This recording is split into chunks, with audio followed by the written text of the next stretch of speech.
who else could have done this but her, is how I feel. And I lucked out. It's 1 in a trillion actors would be able to do what was required of this part, which is really using humor and tragedy, sometimes on the heels of each other, sometimes on a cut. And she can do it, and she did it. And it's a tour de force. Since it was so personal for me, the impetus of this film, the process with her needed to be personal. I was so lucky that she wanted to go there with me. That process was the entire thing. You know, we would stop talking about the actual material. We would talk about personal stories. And it was all in the work of creating, turning an idea on a page into a fully fleshed out human being. She made this character real. This is a real woman that's not Rose Byrne in this film, and it's outrageous what she does. Hi, Mary. How are you doing today? I'm doing great. How are you guys? Doing fantastic. My name is Shahbaz. And I'm Daniel. So nice to meet you. We're so excited to talk to you. You know, we were so lucky to see this film at TIFF, and I think the thing that made us so happy about watching this movie at TIFF and seeing it on a big screen was the sound design, which we're going to talk about very soon. It just really immerses you. But before we get to that, Mara, we would just love to know, where did this film begin with you? If I had legs, I'd kick you. Where did this story start with you? This story started on the bathroom floor of a really shitty hotel room in San Diego, California, where I was roommates with my daughter for 8 months while she was having treatment out there that we couldn't get in New York for an illness that she was going through. And, you know, I didn't do the things that Linda does in the film to escape. A lot of that is fantasy fulfillment, but the story quite literally, and the writing of the script started in that bathroom. It started with me feeling a type of existential dread that I couldn't name. I couldn't put my finger on.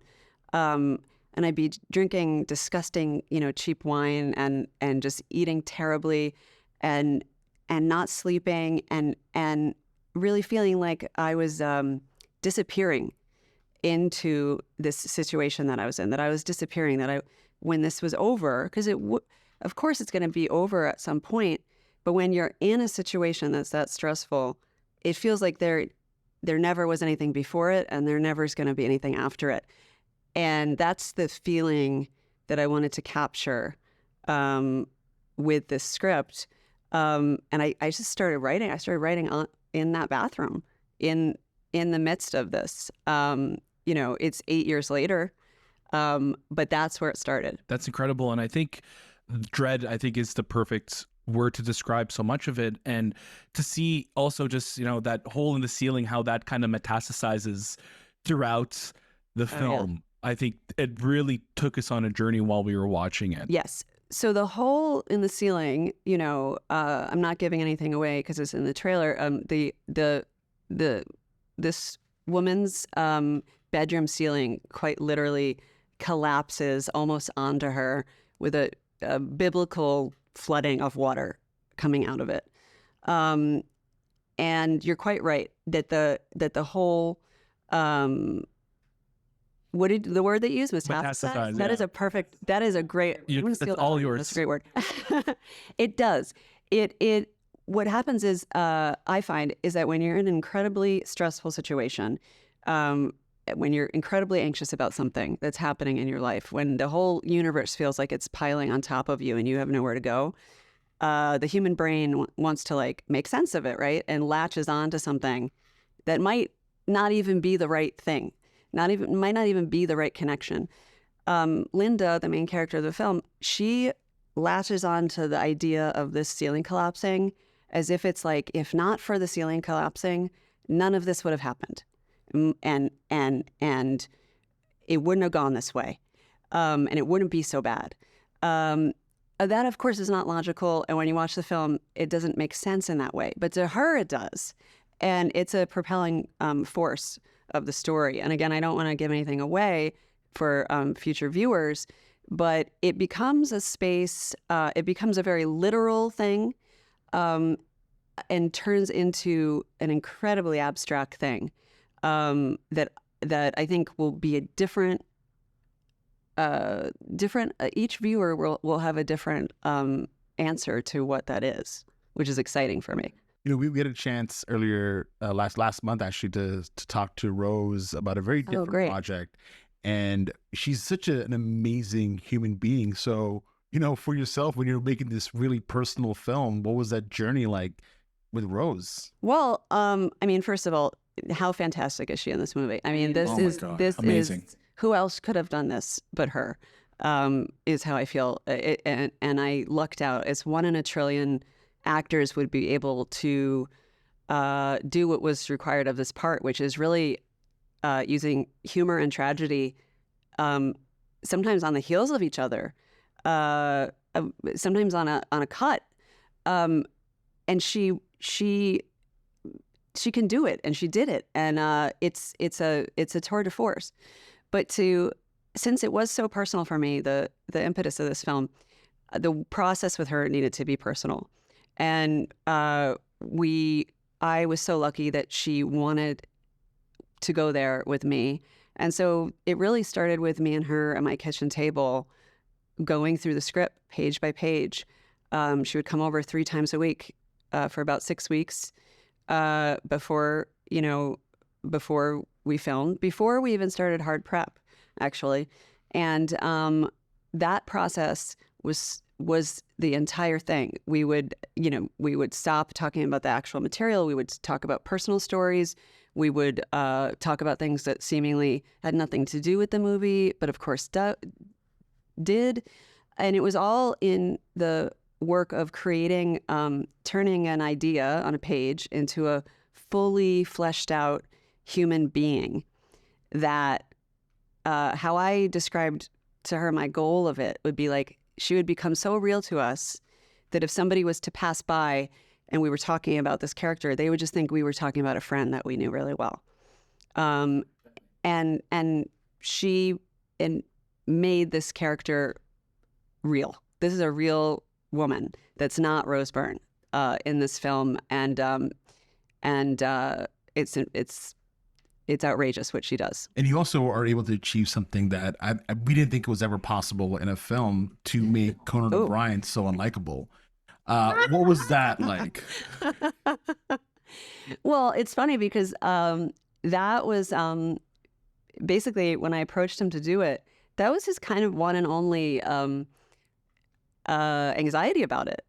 Was it took us some time to crack a way for him to get into the character, to understand why the character was behaving like this, because he is one of the nicest, pure, generous, nice souls on this planet.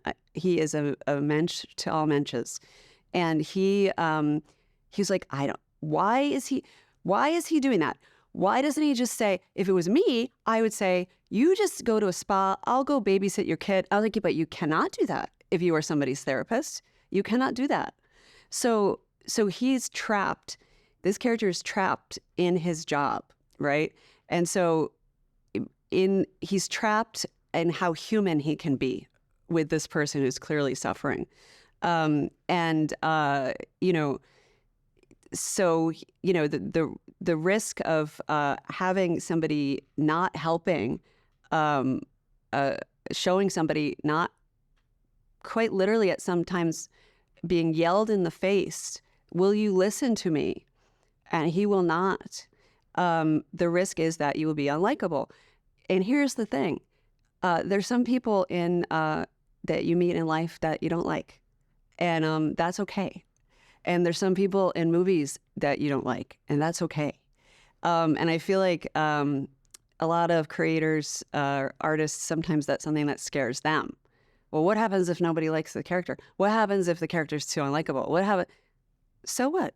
That's the story you're telling then. You're telling a story about that person then. There's people that aren't going to like Linda. There's people that are going to love her deeply.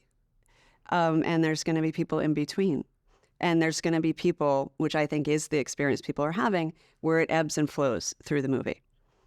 And none of that is scary to me. All of that is exciting to me.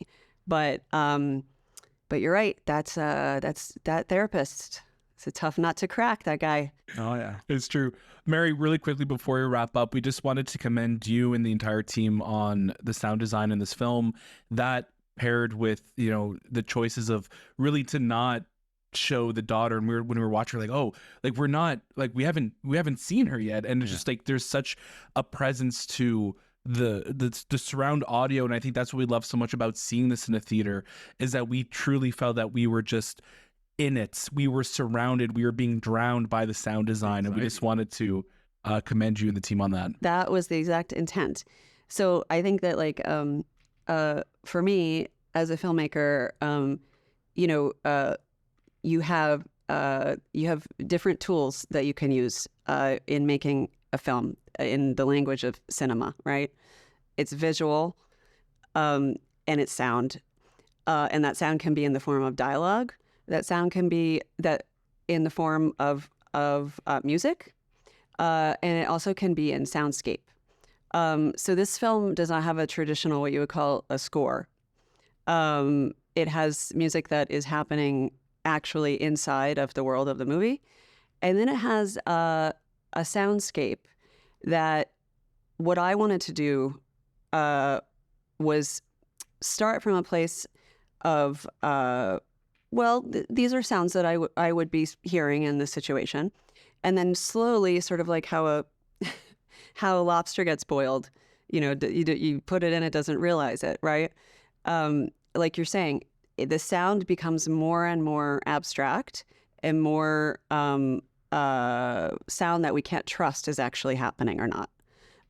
But it becomes sound that informs how the viewer is experiencing the visual, and creating that soundscape was one of my favorite parts of the whole process of the film.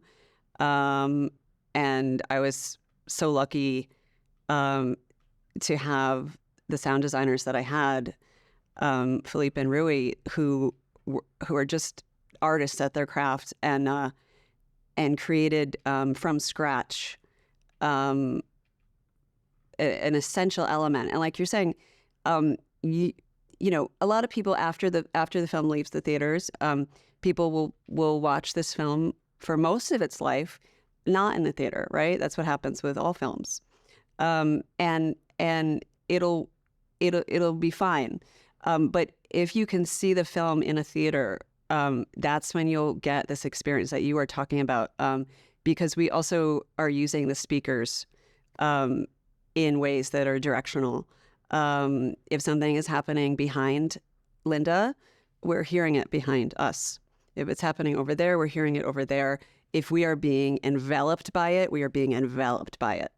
And that is something that is a magic of using the theater, where film is meant to have its first life, as one of the tools. Mary, we're so grateful for your time. I know we could talk a lot more about this film, but thank you so much. Congratulations on all the love that it's getting, and I'm sure we'll talk to you down the road. So thank you. Thank you so much for having me. Thank you.